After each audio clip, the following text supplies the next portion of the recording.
একদিকে টিকি-টাকার শৈল্পিকতা, অন্যদিকে গতিময় ও counter attacking football. সেমিফাইনালের টিকিট কাটার মহাযুদ্ধে রাতে মুখোমুখি ইউরোপের দুই শক্তি স্পেন ও বেলজিয়াম। প্রশ্ন, স্পেনের অপরাজয় দুর্গ ভাঙতে পারবে কি বেলজিয়ানরা?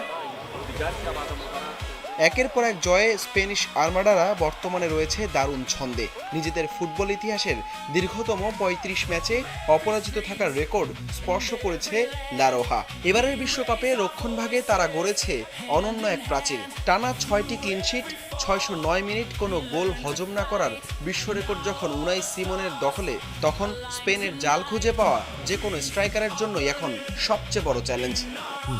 Body spray. Long-lasting fragrance. অপরদিকে গোল্ডেন জেনারেশন পরবর্তী ট্রানজিশন পিরিয়ডে থাকলেও বেলজিয়াম এখনও যে কোনো বড় দলের জন্য আতঙ্ক।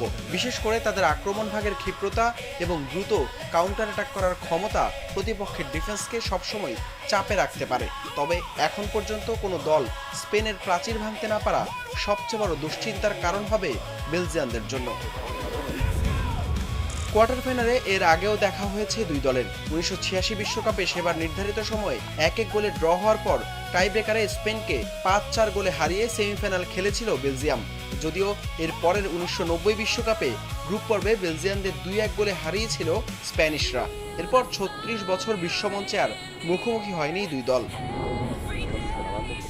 সাম্প্রতিক ফর্ম স্পেনের পক্ষে কথা বললেও ছন্দ দেখেই শেষ ৮-এ এসেছে বেলজিয়াম। তবে দেখার অপেক্ষা এখন উনাই সিমনের ৬০৯ মিনিটের রেকর্ড কি আরও দীর্ঘ হবে, নাকি বেলজিয়ান রেড ডেভিলসদের গতিময় ফুটবল স্তব্ধ করে দেবে স্প্যানিশ আর্মাডারদের।